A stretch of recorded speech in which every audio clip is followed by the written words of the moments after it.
The letter of James has a little over 100 total verses, but contains over 50 commands. On average, that's an imperative every other verse. Let me tell you, James is hard-hitting and doesn't pull any punches. I want to show you something. In his letter, James will use a word in one sentence or clause and then use that same word again. I call this word clustering. Let me show you what I mean. The last word of verse 1 is greetings.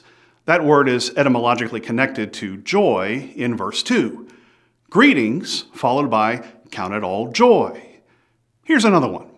Your faith produces endurance, and let endurance have its full effect, that you may be perfect and complete, lacking in nothing.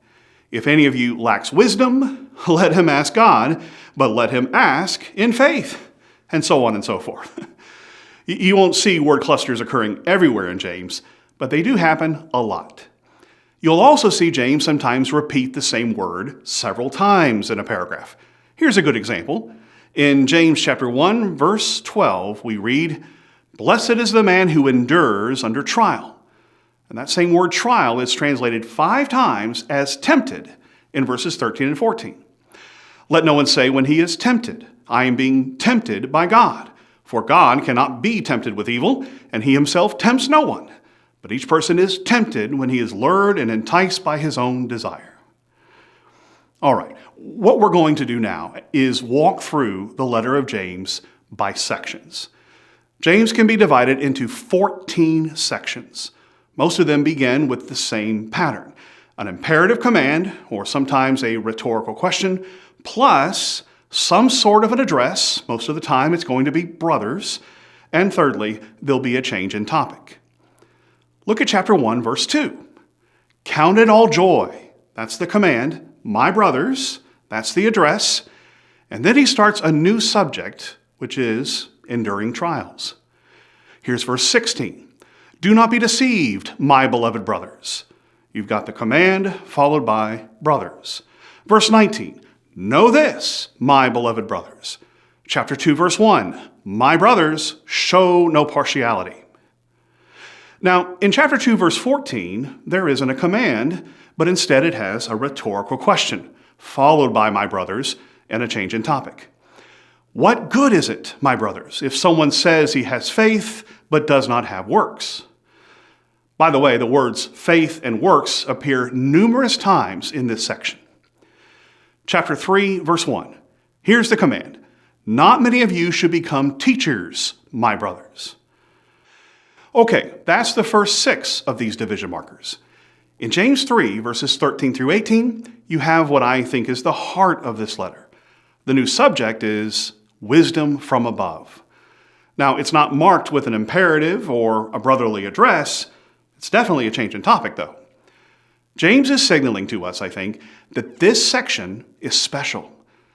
The only other time James used the term wisdom was in chapter 1, verse 5, when he said, if any of you lacks wisdom. The letter of James has often been called the Proverbs of the New Testament. And that's because it's so terse and pithy and hard-hitting like Proverbs typically are. But it's also because he talks here in the center of the book about godly wisdom. That's what this letter is primarily about. Wisdom from above and how it impacts our daily living. But the wisdom from above is first pure, then peaceable, gentle, open to reason, full of mercy and good fruits, impartial and sincere. And a harvest of righteousness is sown in peace by those who make peace. The next section is James 4, verses 1 through 10. It's addressed to brothers and a change in topic. But what's the topic here? Get rid of envy and jealousy and pride. Just as wisdom comes from somewhere, from above, James says quarrels and fighting come from among you. Here's a literal rendering of chapter 4, verse 1. From where are quarrels, and from where are fights among you? And James tells them, they're not from above, but from your passions within you. In this section, he's warning against loving the world and wanting to be part of the world. If you want to be God's friend, he says, then you cannot be friends with the world. James ends this section with a series of 10 consecutive commands in verses 7 through 10. Submit yourselves, therefore, to God. Resist the devil, and he will flee from you. Draw near to God, and he will draw near to you. Cleanse your hands, you sinners, and purify your hearts, you double-minded. Be wretched, and mourn, and weep. Let your laughter be turned to mourning, and your joy to gloom. Humble yourselves before the Lord, and he will exalt you. Like I said, James is hard-hitting. James 4, verses 11 and 12 start up again the use of the more familiar command, address as brothers, and a slight change in topic. Throughout this letter, James has been talking about sins of the tongue, and he returns to that as he addresses slandering each other. Do not speak evil against one another, brothers. Who are you to judge your neighbor? The next two sections both start with the same command. Come now. This signals to us that these two sections go together. Come now, you who say, James 4, verse 13. Come now, you rich, James 5, verse 1. Both of these sections condemn the wealthy. In James 4, verses 13 through 18, the wealthy businessman has no use for God in his life, and the wealthy in James 5 have disregarded the commands of God by mistreating the poor. We're almost to the end. James 5, verse 7 has the now very familiar pattern of command, address as brothers, and a change in topic. Be patient, therefore, brothers, until the coming of the Lord. Here in chapter 5, verses 7 through 11, he's talking about us enduring trials. Chapter 5, verse 12 has the same formula, and so marks chapter 5, verses 12 through 18 as the next to last section.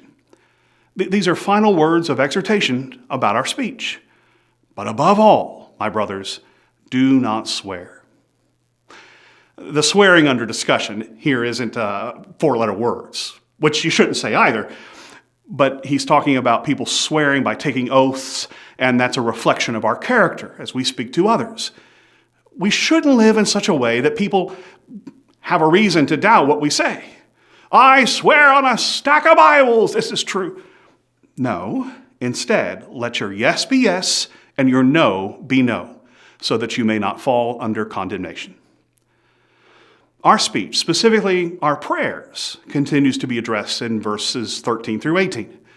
The King James Version famously renders James 5, verse 16 as, the effectual, fervent prayer of a righteous man availeth much. The more modern translations are a little different. Here's the English Standard Version. The prayer of a righteous person has great power as it is working. James is telling us how we are to talk to God and to each other. And finally, the shortest of the sections is the last one. James 5, verses 19 and 20 say, My brothers, if anyone among you wanders from the truth and someone brings him back, let him know that whoever brings back a sinner from his wandering will save his soul from death and will cover a multitude of sins. In this short video on James' letter, I've walked through with you what I believe are the 14 sections in James' letter. I hope it will help you as you read this hard-hitting letter. May we all strive to live and talk and worship in accordance with God's wisdom from above.